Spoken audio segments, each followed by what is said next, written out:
नमस्कार दोस्तों। भारत और कनाडा के बीच में रिश्ते लगातार तल्ख होते चले जा रहे हैं। हिंदुस्तान की सरकार ने कनाडा से आने वाले कैनेडियंस के लिए वीज़ा बंद कर दिया है, यानी कि कनाडा के लोगों के लिए अपने दरवाजे बंद कर दिए हैं। ये फैसला सरकार ने इस आधार पर लिया है, या वजह ये बताइए, कनाडा के भीतर भारत विरोधी जो ताकतें हैं वो सक्रिय हो रही हैं और हमारे जो दूतावास हैं, राजनयिक हैं, उनके सुरक्षित तरीके से काम करने की वहाँ स्थितियाँ नहीं हैं, इसलिए वीज़ा नहीं दिया जा सकता है। तो कनाडा में जो भारतीय दूतावास है उसने इस बाबत एक सूचना दे दी है। यहाँ फॉरेन मिनिस्ट्री ने प्रेस कॉन्फ्रेंस करके यह साफ कर दिया है कि सुरक्षा कारणों से ही हमने कनाडा के लोगों का वीज़ा जारी करना रोक दिया है। अब ये टकराव जो है वो इसलिए है कि भारत विरोधी ताकतें कनाडा में पनाह लिए हुए हैं, सक्रिय हैं, और ये आज से नहीं, बहुत पहले से हैं। एक और खालिस्तानी आतंकवादी सुखदूल सिंह सुक्खा जिसका नाम है, वो मारा गया। इसके पहले जून में जो हरदीप सिंह निज्जर है उसकी हत्या हुई थी, जिसकी जानकारी आपको है। निज्जर की हत्या को लेकर के प्रधानमंत्री कनाडा के जो हैं जस्टिन ट्रूडो, उन्होंने वहाँ के संसद में ये कहा कि दरअसल भारत इस मामले में कहीं ना कहीं इन्वॉल्व है। एक प्रधानमंत्री अपनी संसद में खड़ा होकर के एक देश पर उंगली उठा रहा है कि कनाडा के भीतर एक आतंकवादी खालिस्तान समर्थक हरदीप सिंह मारा गया है, तो उसकी हत्या में भारत के जो रॉक एजेंट्स हैं, यानी भारत सरकार, भारत, वो शामिल है।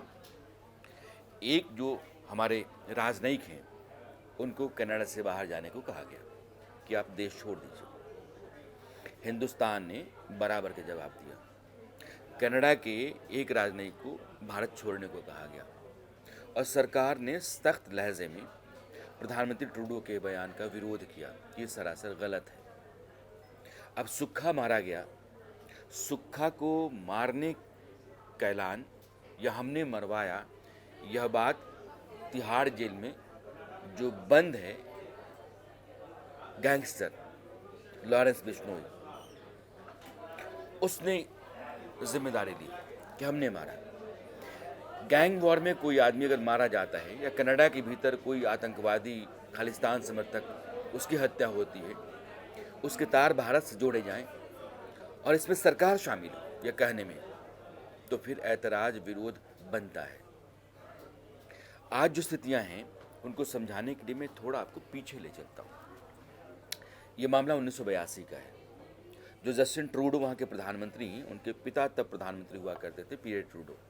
और पियरे ट्रूडो को भारत के प्रधानमंत्री इंदिरा गांधी ने कहा था कि आपके यहाँ हमारे पंजाब के भीतर जो अभी आतंकवादी घटनाएं बढ़ी हैं, खालिस्तान की मांग को लेकर के जिस तरीके से ताकतें यहाँ से उठा रही हैं, हालात राज्य के भीतर बिगड़ रहे हैं, उसका एक बहुत बड़ा सरगना है।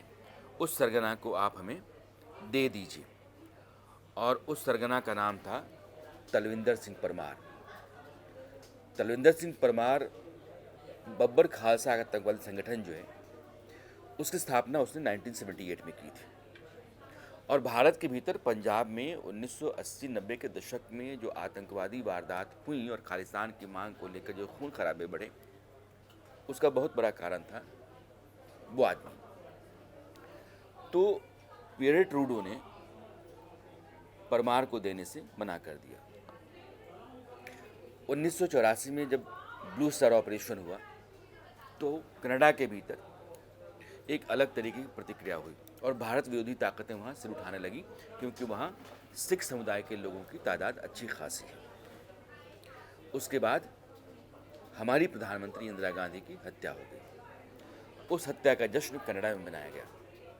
आप सोचिए कि जो आदमी भारत की सरकार के लिए बहुत ज़रूरी है कि वो हिंदुस्तान लाया जाए, हिंदुस्तान के भीतर आतंकवादी घटनाओं के बढ़ने और आतंकवाद के पनपने के पीछे वो आदमी बड़ा कारण है, उस तलविंदर सिंह परमार को वहाँ का प्रधानमंत्री देने से इनकार कर देता है। इसके बाद इंदिरा जी की हत्या को लेकर के वहाँ एक जश्न का माहौल रहता है। कनाडा की सरकार का जो रवैया रहा है उसको मैं पीछे ले जाकर के आपको बताना चाहता हूँ। इसी तरीके से 1985 में कनिष्क विमान हिंदुस्तान का, वो मॉन्ट्रियल जो कनाडा का शहर है वहाँ से चला मुंबई के लिए, और बीच में उसमें विस्फोट हो गया। उसमें 329 लोग मारे गए। उस एक्सप्लोशन का, उस विमान दुर्घटना का एक आदमी गुनहगार था। उसका नाम था तलविंदर सिंह परमार, बब्बर खालसा का जो फाउंडर था। तलविंदर सिंह परमार का कनाडा में कुछ नहीं हुआ। उस विमान हादसे में जितने भी लोग नामजद थे उनका कुछ नहीं हुआ। सिर्फ एक आदमी को 7 साल की सजा दी गई। इससे हुआ ये कि कनाडा के भीतर आतंकवादी ताकतें, भारत विरोधी ताकतें यह मानकर चलने लगी कि हमारे लिए पनाहगाह है, यह हमारा कुछ नहीं हो सकता है। जस्टिन ट्रूडो के पिता ने जो किया, जस्टिन ट्रूडो आज वो कर रहे हैं। पिता के नक्श कदम पर ये चल रहे हैं। हिंदुस्तान के साथ सीधा टकराव ले रहे हैं। हिंदुस्तान के हितों के खिलाफ काम कर रहे हैं।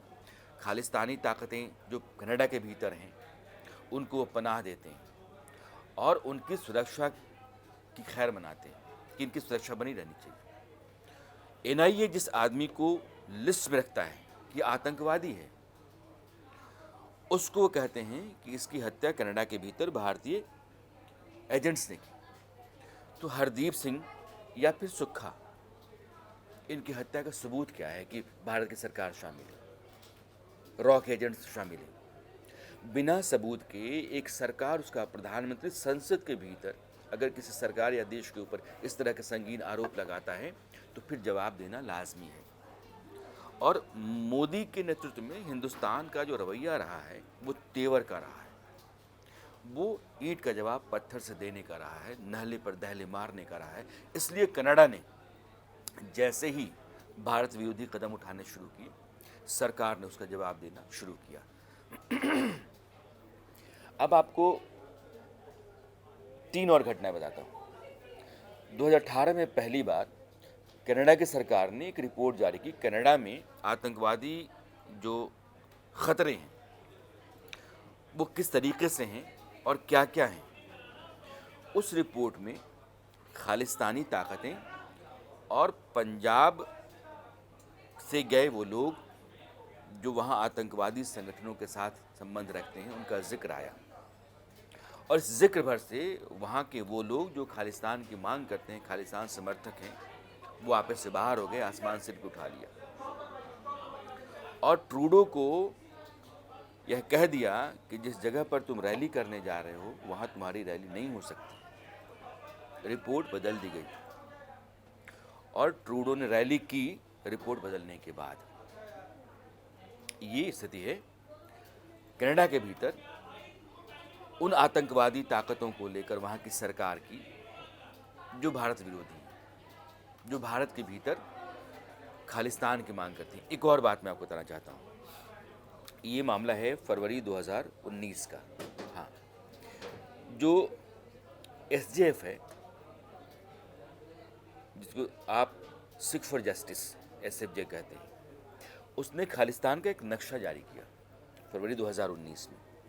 उस नक्शे में भारत का पंजाब, हरियाणा, हिमाचल, दिल्ली, ये सारे इलाके थे। कनाडा के भीतर हिंदुस्तान जैसे एक बड़े देश के भीतर एक राज्य के लिए मांग चल रही है, उस राज्य के साथ आस पड़ोस के कई राज्यों को जोड़ करके नक्शा जारी किया जाता है।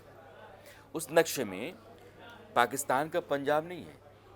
वो लाहौर शहर जहां महाराजा रंजीत सिंह जो शेरे पंजाब कहे जाते हैं उनकी राजधानी रही, उस लाहौर का कोई जिक्र नहीं है। बल्कि ननकाना साहब का कोई जिक्र नहीं है। वो बॉर्डर से 5 किलोमीटर है। यानी कि पाकिस्तान के भीतर जो पंजाब है उसकी मांग आप नहीं कर रहे हैं खालिस्तान में, आप हिमाचल, दिल्ली, हरियाणा इसकी मांग कर रहे हैं। और वो सरकार उन लोगों को वहाँ पनाह दे रही है, उन लोगों की रैलियों, उन लोगों के आयोजनों, उनकी गतिविधियों को पूरी तरीके से समर्थन देती है। वैसे कनाडा के साथ भारत की सरकार अगर जैसे को तैसा जैसा सलूक ना करे, और जैसे को तैसा का सलूक बहुत ज़रूरी और वाजिब है, ये बनता है। 2002 की रिपोर्ट थी, उसमें एक मैगज़ीन है वहाँ की, उसका नाम अभी मुझे याद नहीं आ रहा है, लेकिन उस मैगज़ीन में सहज सवेरा, तो 2002 में सहज सवेरा के फ्रंट पेज पर इंदिरा जी की हत्या की तस्वीर छापी गई कनाडा में। सहज सवेरा के फ्रंट पेज पर इंदिरा गांधी की हत्या की तस्वीर छापी गई और तस्वीर वहाँ चली, वो मैगज़ीन पूरी तरीके से चली। और उस सहज सवेरा जो था उसको कनाडा की सरकार ने सरकारी विज्ञापन दिए। आप समझिए, एक देश के प्रधानमंत्री की हत्या की तस्वीर एक मैगज़ीन के फ्रंट पेज पर छापी जाती है और उस मैगज़ीन को वहाँ की सरकार, उस देश की सरकार अगर सरकारी विज्ञापन देती है, अगर वहाँ का एक पूर्व प्रधानमंत्री हमारे पूर्व प्रधानमंत्री की इस मांग को खारिज करता है कि आतंकवाद का सबसे बड़ा सरगना आपके यहाँ बैठा हुआ है और उसको आप मुझे भेजिए, वो नहीं भेजते हैं, एक मैगज़ीन के फ्रंट पेज पर हमारे प्रधानमंत्री की हत्या की तस्वीर छपती है, उस मैगज़ीन को वहाँ की सरकार डोनेशन देती है या विज्ञापन देती है। कनाडा के भीतर बहुत सारी जो रैलियाँ होती हैं, भारत विरोधी जो नारे लगते हैं, वहाँ के गुरुद्वारों पर परमार की तस्वीर लगती है, फोटो लगती है, वो सब स्वीकार्य है वहाँ, जो सरकार उनको पूरी तरीके से समर्थन देती है। उस सरकार के साथ हिंदुस्तान अगर ऐसा सलूक नहीं करे तो फिर क्या करना चाहिए? जस्टिन ट्रूडो जब G20 की बैठक में दिल्ली आए थे तो खबर ये है कि उन्होंने इस बात की बहुत कोशिश की कि अमेरिका और ब्रिटेन को अपने साथ जोड़ें और कहें कि जून में जो हत्या हुई हरदीप सिंह सज्जर की, उस हत्या के पीछे हिंदुस्तान है, इस बात का जिक्र यहाँ होना चाहिए। लेकिन अमेरिका और ब्रिटेन, इन दोनों देशों ने कहा कि हम हिंदुस्तान के साथ कोई भी टकराव की स्थिति नहीं मोलना चाहते हैं, मैं प्रधानमंत्री नरेंद्र मोदी को नाराज़ नहीं करना चाहते हैं, इसलिए अमेरिका के राष्ट्रपति और ब्रिटेन के प्रधानमंत्री ने अपने कदम पीछे खींच ली। जस्टिन ट्रूडो के साथ उन्होंने कोई समझौता नहीं किया। ट्रूडो ने इस बात का यहाँ जिक्र किया जिसको प्रधानमंत्री ने ठीक से खारिज किया, जो निजी बैठकें हुई, और वही ट्रूडो वहाँ जा कर के भारत पर इल्ज़ाम लगाते हैं कि मेरे यहाँ वो आतंकवादी जो हरदीप सिंह सज्जर, जिसका नाम है निज्जर, हरदीप सिंह निज्जर की हत्या जो हुई वो रॉ के लोगों ने की, हिंदुस्तान का हाथ उसमें। आज सुखा की हत्या हो गई, आप कहेंगे कि रॉ के लोगों ने की। हमारे यहाँ का एक जो गैंगस्टर जेल में बंद है वो कहता है कि हमने करवाया। तो अगर लॉरेंस बिश्नोई ने करवाया तो भारत के एजेंट्स कैसे?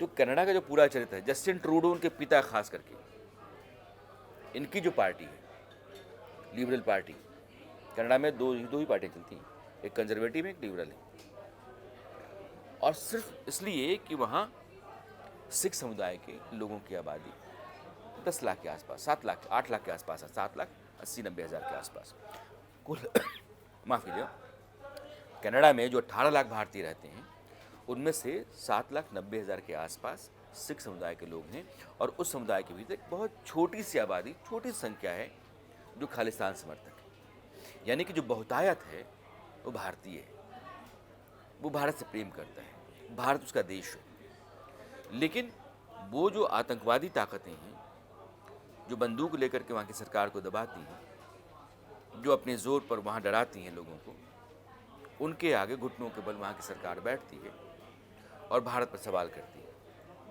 तो जब ऐसा सवाल होगा तो फिर भारत की सरकार को भी जवाब देना पड़ेगा, और सरकार इस तरीके से जवाब दे रही है। हो सकता है कि आने वाले समय में दोनों देशों के बीच संबंध और ख़राब हो, क्योंकि भारत अब पुराना वाला नहीं, अब वो आँख से आँख मिला करके जवाब देने, और आपने अगर हमें नुकसान पहुंचाया तो फिर आपको उससे दोगुना तरीके से जवाब मिलेगा। इस सिद्धांत पर, इस पॉलिसी पर चलने वाली सरकार है, और जो इमेज बनी है हिंदुस्तान की वो एक ताकतवर, तेवरदार, असरदार देश की है, और ये तब तक नहीं माना जाता है जब तक वो असलियत में दिखे नहीं। तो कनाडा के साथ हिंदुस्तान की सरकार जो कर रही है वो उसी को बताने की कोशिश है।